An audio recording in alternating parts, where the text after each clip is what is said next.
Close your eyes for a second and imagine the scene. You're flying down the Baku Strait, or maybe navigating the ruthless walls of Monaco. The speedometer reads 200 miles per hour. You feel the engine's vibration right behind your spine, a mechanical scream pushing you into the unknown. Suddenly, you're a millimeter too wide on the curb, or an opponent closes the door when they shouldn't. In an instant, the silence of concentration is shattered by the agonizing sound of carbon fiber splintering against the barriers. As the driver climbs out of the cockpit and shakes off the dust, something invisible but financially catastrophic is happening back in the garage. The team's financial director is putting his head in his hands, because in that precise second, amid the dust and sparks, it wasn't just a podium finish that was destroyed. A blank check worth millions of dollars just went up in smoke. Today, we're doing something different. We're not talking about lap times, engine maps, or race strategies.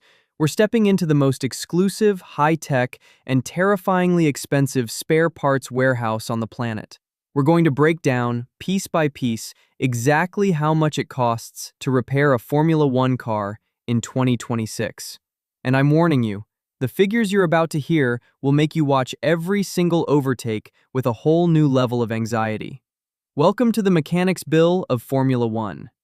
Let's start with the most exposed element, the one drivers ironically call the bumper, even though it has nothing in common with a regular bumper, the front wing. If you follow the races, you know it only takes the slightest contact to see it fly away in 1,000 pieces. It looks like a simple piece of shaped black plastic, but the reality is far more complex and expensive. A modern front wing is made of over 1,000 layers of pre-impregnated carbon fiber, manually laid by specialized technicians with surgical precision. These layers are designed to manage millimeter-level flex at high speeds, ensuring the car remains glued to the asphalt. Hidden inside are dozens of microscopic sensors, constantly monitoring track temperature and the airflow towards the side pods. The price for this toy? A complete front wing assembly in 2026 costs between $140,000 and $160,000. To put that in perspective, every time a driver breaks a front wing, they're destroying the value of a high-end supercar. And the drama is that a top team produces about 40 different versions during the year. If you break a circuit-specific wing and don't have a spare ready, your competitiveness vanishes instantly. But if the front wing is expensive, every mechanic's true nightmare lies beneath the car, the floor. Under the current ground effect regulations, the floor has become the vital organ of performance.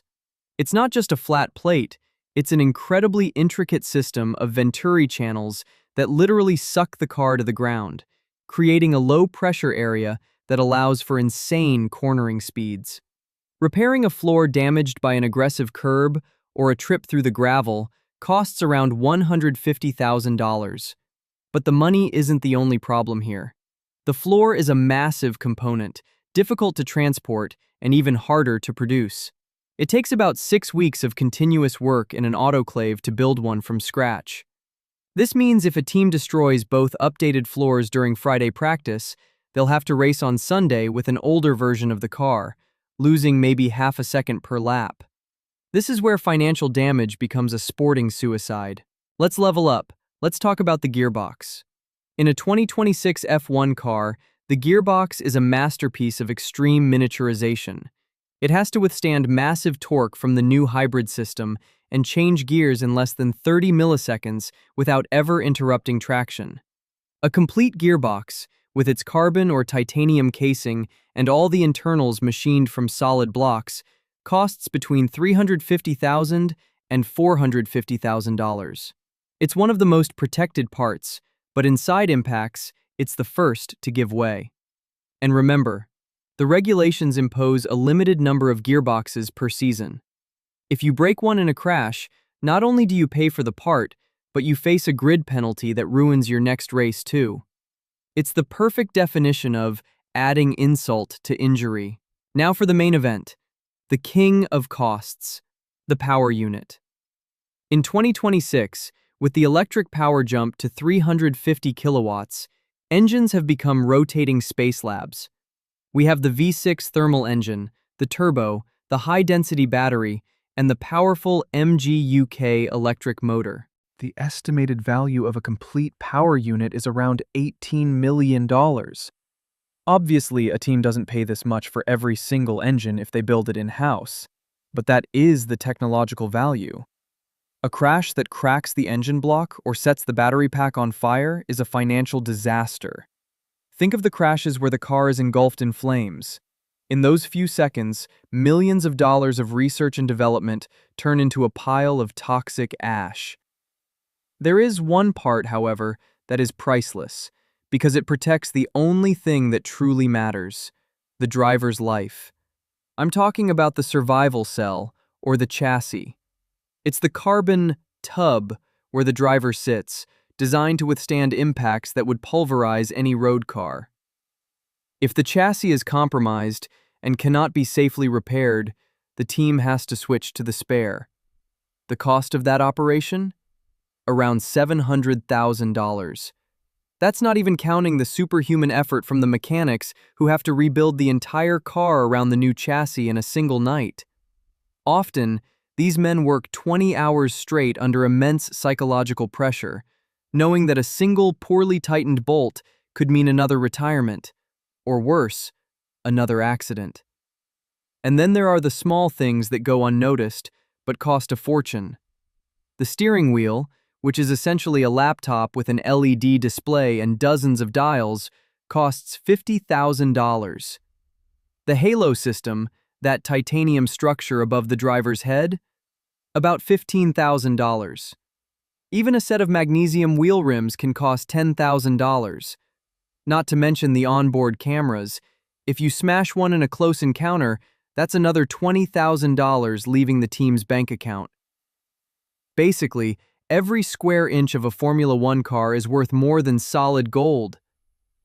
But why do we talk about costs more now than in the past? The answer is simple: the budget cap. In 2026, teams have a spending limit of about $215 million. Everything has to fit into this figure, from engineers' salaries to the development of new parts. Here's the secret teams never tell you clearly: repair money doesn't fall from the sky. If at the start of the year a team sets aside $5 million for crash damage, and by mid-season the drivers have already blown through $7 million, that $2 million difference has to be cut from somewhere. Less money for the new wing, fewer hours in the wind tunnel, fewer software updates. A driver who crashes often isn't just an immediate financial burden, they are a literal anchor, preventing the team from evolving and climbing the standings. So next time you watch a Grand Prix and see a driver go for an impossible overtake at the final chicane, try to do the math.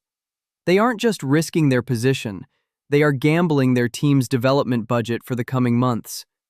Formula One is a sport of millimeters, but it's also a ruthless financial war where every piece of flying carbon can change the fate of an entire championship. What do you think? Is the budget cap a fair rule, or is it taking away that bit of madness from the drivers who are now afraid of having a big one? Let me know in the comments below because I'm really curious to hear your thoughts on this dark side of racing. If you enjoyed this journey into the team's wallets, leave a like and subscribe to the channel so you don't miss the next technical breakdowns. I'll see you at the next corner, and please, keep it away from the walls.